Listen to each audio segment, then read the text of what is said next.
నమస్కారం. ఆధ్యాత్మిక సుధాసాగరం ధర్మ సందేహాలు ప్రత్యేక కార్యక్రమానికి సాదర స్వాగతం. కుంకుమ చందన లేపితలింగం పంకజహార సుశోభితలింగం సంచిత పాప వినాశకలింగం తత్ప్రణమామి సదాశివలింగం.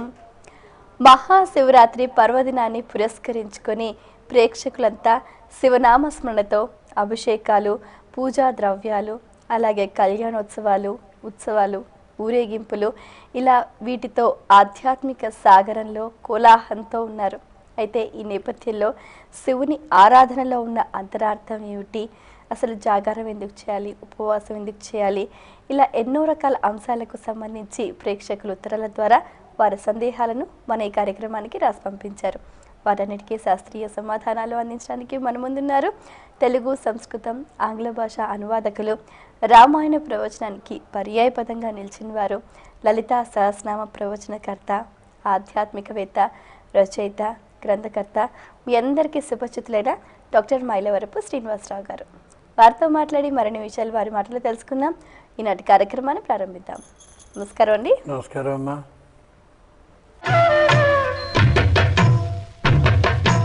మొదటి ఉత్తరం చూద్దామండి.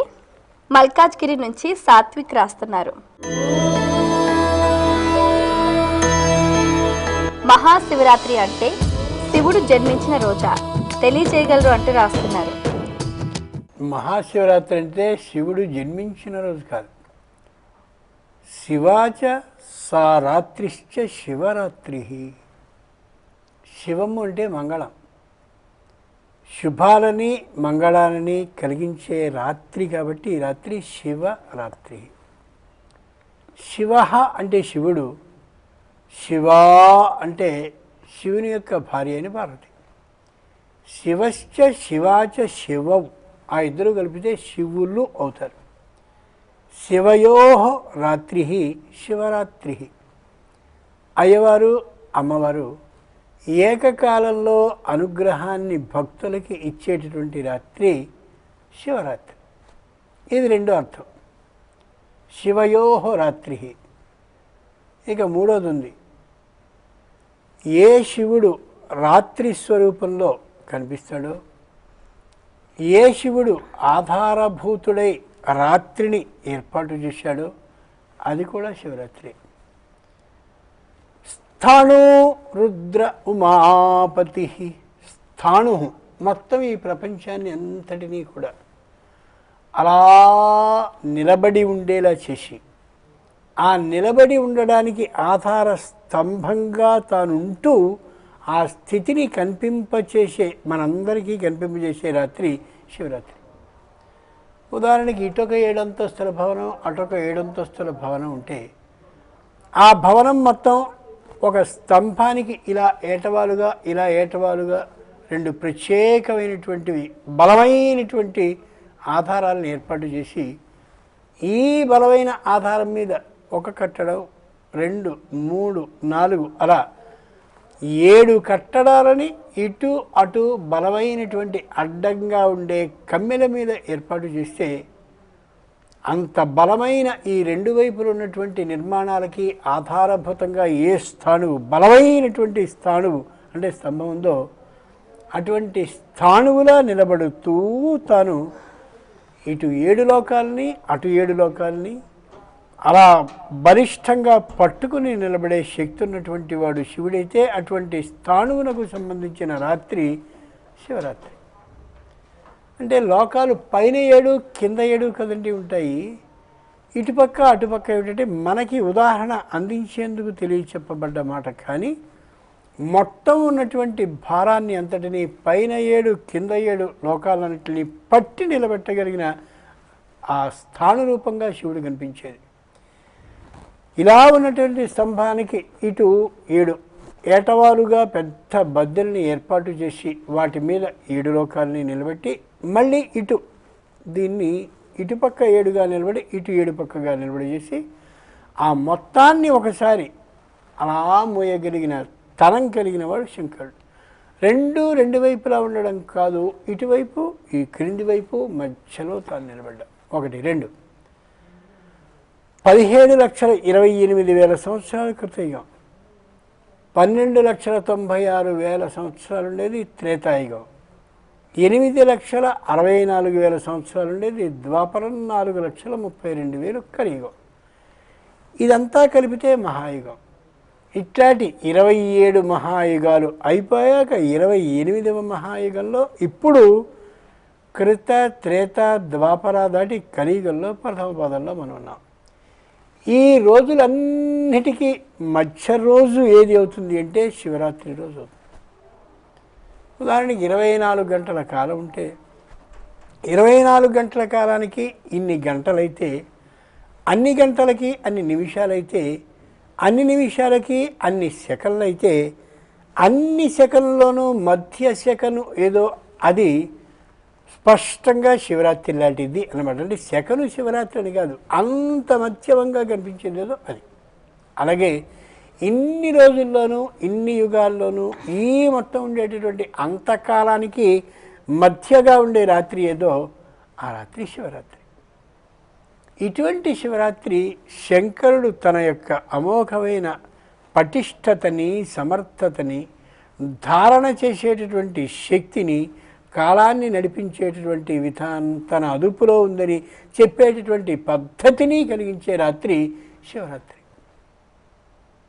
అదే అర్ధ నారీ ఈశ్వర రూపంగా ఉంటూ రెండు కలిసిన తనంతో కానీ కనిపిస్తూ నేను ఏర్పాటు చేశానని పరోక్షంగా తెలియజేసే రాత్రి శివరాత్రి. మరి ఉత్తరం చూద్దామండి. జానకి కాకినాడ నుంచి రాస్తున్నారు. శివరాత్రి రోజున ఉపవాసం ఎలా చేయాలి తెలియచేయగలరు అంటూ రాస్తున్నారు. ఉపవసతి అంటే పరమేశ్వరుడి సమీపంలో ఉండడం. అంటే స్తోత్రాలు కానీ, శ్లోకాలు కానీ, మంత్రాలు కానీ, కీర్తనలు కానీ, పద్యాలు కానీ, భజనలు కానీ, ఎవరి స్థాయిలో ఏది శంకరునికి సంబంధించినటువంటి ఆరాధన అనుభూతుందో అట్లాంటి ఆరాధనని అలా ఆ రోజంతా చేస్తూ ఉంటే భగవంతుని యొక్క సమీపంలో వస ఉండడం ఏది ఉందో అది ఉపవాసం. అంటే భగవంతుడికి సంబంధించిన ఉపవాసాన్ని చేసే సందర్భంలో అంటే ఇతరమైనటువంటి విషయాల్లోకి బుద్ధిని పోనీయకూడదు. అలా పరమేశ్వరుడి సమీపంలోనే 24 గంటల్లో ఎక్కువసేపు కానీ గడపగలిగినట్టయితే అది నిజమైన ఉపవాసము అవుతుంది. చాలామంది అందుచేతనే పాతకాలంలో అంటే కొద్ది వెనక్కి జరిగితే 10-15 ఏళ్ల క్రితం శివునికి సంబంధించిన బుర్రకథ, ఓ హరికథ, ఓ ఉపన్యాసం, ఒక నృత్యం, ఒక నాట్యం, ఇంకోటి అన్నీ శివుడికే. అలా ఉండడం ద్వారా ఏమవుతుందంటే అబ్బో అందరికీ ఒకే శివుడి గురించి చెప్పేసి విసుకొచ్చేస్తుందని కాదు. నాట్యాన్ని చూసేటటువంటి వాడు నాట్య దృష్టిలో శంకరుడిని చూస్తాడు, ప్రవచనాన్ని వినేవాడు ఇంకో దృష్టితో చూస్తాడు. అలాగే బుర్రకథ, హరికథ ఇవన్నీ ఒక్కొక్క విధంగా. గుళ్ళో దైవానికి అభిషేకం జరిగే కాలంలో చదవబడే వేద మంత్రాలు ఏవైతే ఉన్నాయో ఆ దృష్టితో వెళ్ళేవాడు ఒకడు. ఒకే నదిని దాటడానికి కుండని బోర్లించుకుని పొట్ట కింద ఇలా చేతులతో ఆడించుకు వెళ్ళేవాడు ఒకడైతే, చేతులతో ఈదుకుంటూ వెళ్ళేవాడు మరొకడైతే, ఏనుగుల మీద వెళ్ళేవాడు ఇంకొకడైతే, తెప్ప మీదో పడవ మీదో వెళ్ళేవాడు ఇంకోడైతే, అందరికీ కూడా వెళ్ళడమే ప్రధానమైన విషయంగా కలిగి గమ్యాన్ని చేరుకోవడం తమ లక్ష్యమైనట్లుగా శంకరుడు ఎవరెవరి స్థాయికి సరిపోయేటటువంటి ఊహల్లో తన రాత్రి భాగాన్ని గడుపుకుంటాడు. కాబట్టి అది నిజమైనటువంటి శివరాత్రి అవుతుంది. ఈ రోజున ఉపవసించడం అంటే పరమేశ్వరుడికి సంబంధించిన సర్వ రహస్యాలని కూడా చదువుకోగలిగితే చదువుకోవచ్చు, తెలుసుకోవాలంటే తెలుసుకోవచ్చు, తెలుసుకున్న దాన్ని మననం చేసుకోవచ్చు. అలా చేస్తూ ఉంటే అది నిజమైనటువంటి శివరాత్రి అవుతుంది తప్ప శివరాత్రి వచ్చింది కాబట్టి పొద్దున్నే వెళ్ళిపోవాలని అకస్మాత్తుగా వెళ్ళిపోయి గోవా దండం పెట్టేసి 4-3 కొబ్బరికాయలు పెట్టేసి వెంటనే వచ్చి అబ్బా శివరాత్రి అయిపోయింది అనుకోకూడదు. చాలామంది అంటే 160 మంది దాకా చేసే పని ఏంటంటే శివరాత్రి నాడు శివుడిని దర్శించేయడం, గోవా అభిషేకం చేయించేసుకోవడం, కొబ్బరి చిప్పని తెచ్చుకోవడం అయిపోయింది అని అనుకోవడం కాదు. శివుడిని గురించిన అన్ని విశేషాలని తెలుసుకోగలిగిన తనంతో ఉన్నట్టయితే అది నిజమైనటువంటి శివరాత్రి. అయితే చాలామంది కూడా శివరాత్రి రోజు కనీసం నీళ్లు కూడా తాగకుండా ఉపవాసం చేస్తూ ఉంటారు. కొంతమంది ఏమో అల్పాహారం తీసుకుంటూ ఉంటారు. ఏది సరి అయినదంటారు? శరీరమాద్యం ఖలు ధర్మ సాధనం. ముందు శరీరం అంటూ ఒకటి ఉంటే ఇది ఉపవాసం అనే విధానాన్ని చేయగలుగుతుంది. శరీరానికి హాని కలిగేటటువంటి విధంగా దేవుడు చెప్పాడు, ఉపవాసించకపోతే లాభం లేదు. ఈ అమోఘమైనటువంటి శివరాత్రి నాడు ఉపవాసం చేయకపోతే వాడు ఏదో అలా పడతాడు, వీడు ఇలా పడతాడు, అలా పడతాడు, ఇలా పడతాడు అనేవి ఏవేవో పిచ్చి ప్రవచనాలను వినేసి ఏం తినకుండా కానీ కూర్చున్నట్టయితే శరీరంలో మధుమేహం మొదలైనటువంటి అనారోగ్యాలే అప్పటికి కానీ ఉన్నట్టయితే ఈ శివరాత్రి ఉపవాసం వల్ల ప్రకోపించి వ్యక్తికి ప్రాణాపాయం కూడా కలగచ్చు. మా వాడు ఎప్పుడు పోయాడంటే మహాశివరాత్రి నాడు అంటే దానికి పుణ్యం ఏమాత్రం రాదు. ఎంచేదంటే వీడు కావాలని కడుపు మార్చుకుని పోయాడు కాబట్టి. అలా కాదు.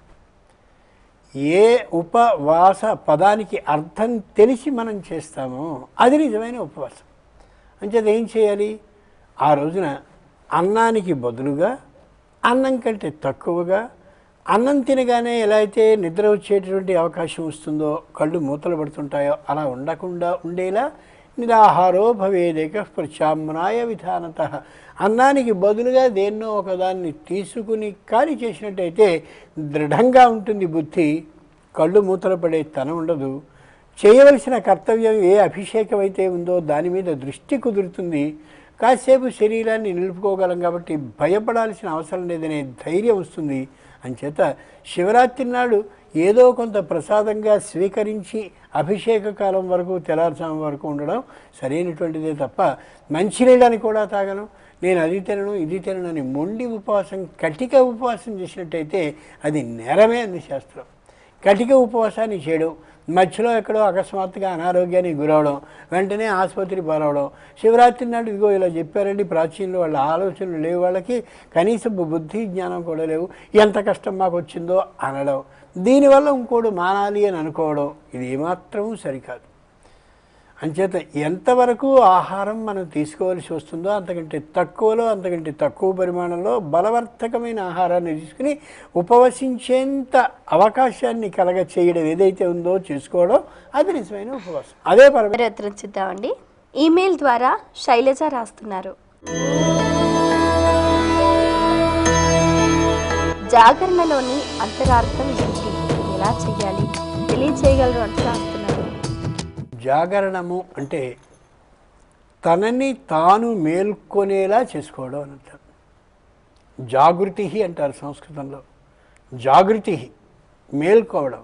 ఎవరు మేల్కొల్పుతారు మనకి మనమే మేల్కొల్పబడుతూ ఉండాలి, ఎవరో మనం లేపడం కాదు. చిత్రం ఏంటంటే శివరాత్రి ఏ మాఘ బహుళపక్షంలో వస్తుందో ఇక్కడి నుంచి సరిగ్గా 15 రోజులు వెళ్ళగానే పాల్గొన పూర్ణిమ వస్తుంది. దాన్ని హేలికా పూర్ణిమ అంటారు. హోలీ అని మామూలుగా లోకం అంటారు, హేలికా పూర్ణిమ. అక్కడి నుంచి మళ్ళీ 15 రోజులు రాగానే పాల్గొన అమావాస్య వస్తుంది. ఆ మరురోజు చైత్ర శుద్ధ పాడ్యం ఒకటి. చాలా జాగ్రత్తగా ఆలోచించుకోవాలి. 15 రోజుల్లో అక్కడికి వచ్చేస్తుంది మనం అనుకున్నటువంటి ఉగాది. జాగరణము అంటే నేను ఇప్పటి వరకు ఏ ఉద్యోగాన్ని చేశాను, లేదా ఉద్యోగాన్ని చేయకుండా ఏం చదువుకుంటూ ఉన్నాను, లేదా వివాహమై ఎందరిని కన్నాను, వాళ్ళకి ఏమంటూ నేను సుఖంగా ఏర్పాటు చేసి జీవికని నడుపుతున్నాను అని తనని గురించి తాను మేల్కొనేటటువంటి తనాన్ని జాగరణం అంటారు. జాగరణం అంటే అలా కూర్చొని శంకరుని ధ్యానించేసేయడం ఇది వేరే విషయం. లౌకికంగా కూడా ఆలోచించుకోవాలి. ఈ పండుగ వల్ల నేను నాలో ఏ మార్పుని తెచ్చుకోగలిగాను అని ఆలోచించుకుంటే అది నిజమైనటువంటి పండుగ అవుతుంది మనకి. మామూలుగా పండుగ విధానం వేరే, ఇది లౌకికమైన ఆలోచన. ఇక్కడి నుంచి 15 రోజుల్లో హేలికా పండుగ ఉంది. అక్కడి నుంచి 15 రోజుల్లో స్పష్టంగా మనకు కనిపిస్తుంది ఉగాది. అంచేత జాగరణము అంటే ఉగాది నుండి ప్రారంభించి ఏదైనా ఒక గృహ నిర్మాణాన్ని చేసుకోవాలి అని అనుకుంటే ఈ శివరాత్రి నాడు జాగరణము మేల్కొని జీవితంలో మనం చేయాల్సిన గట్టి పని ఉంది ఉగాది నుండి అని గమనించుకుని ఇక్కడి నుంచి హేలికా పూర్ణిమ, ఏ హోలీ అంటారే అక్కడ వరకు కూడా ఆ నెల రోజులకి మనం చేయబోయే పనికి సంబంధించిన ప్రణాళిక అంతటినీ ఈ 15 రోజుల్లో సిద్ధం చేసుకోవాలి. అది జాగరణం, తన గురించి తాను మేల్కోవడం.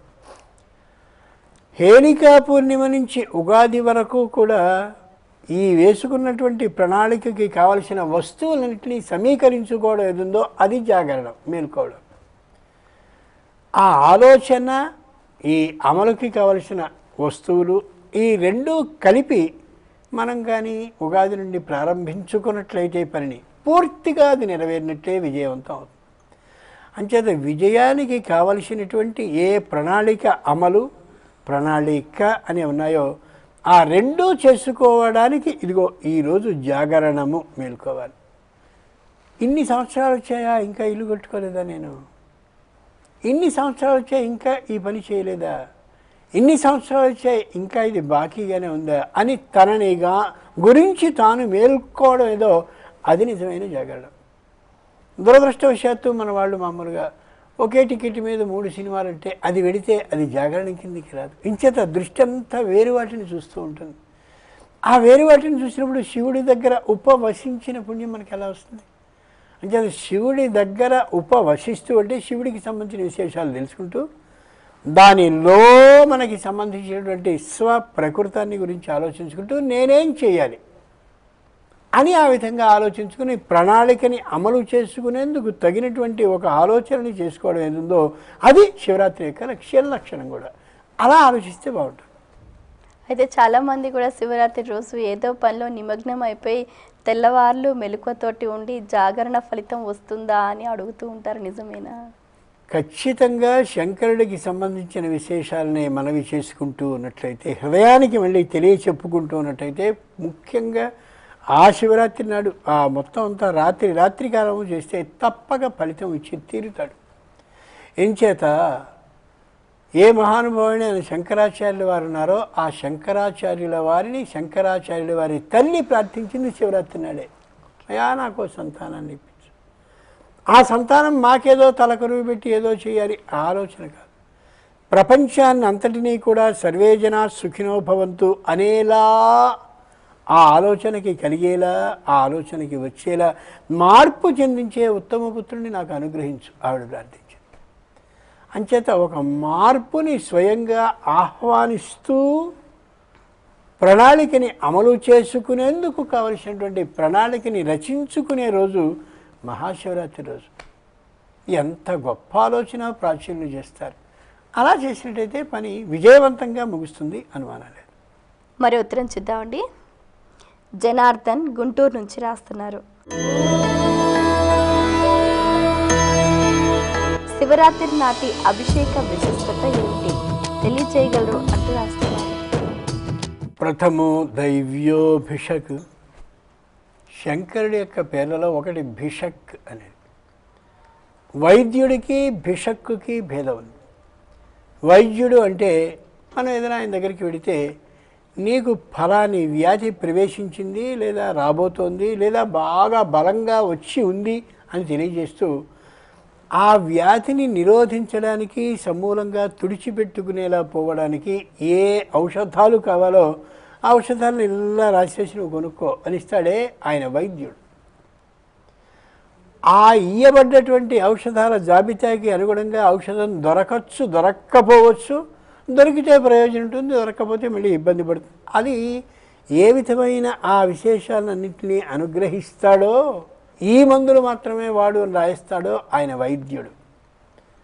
భిషగ్, ఈయన పేరు భిషక్. భిషక్కు అంటే నీకు ఈ విధమైన అనారోగ్యం ఉంది కాబట్టి ఈ అనారోగ్యం తొలగాలంటే ఈ విధమైన ఔషధాన్ని నువ్వు వాడాలి అని చెప్పడమే కాకుండా తానే స్వయంగా ఆ వస్తువుని ఏర్పాటు చేసే ఔషధాన్ని ఇచ్చేటటువంటి వాడు భిషక్.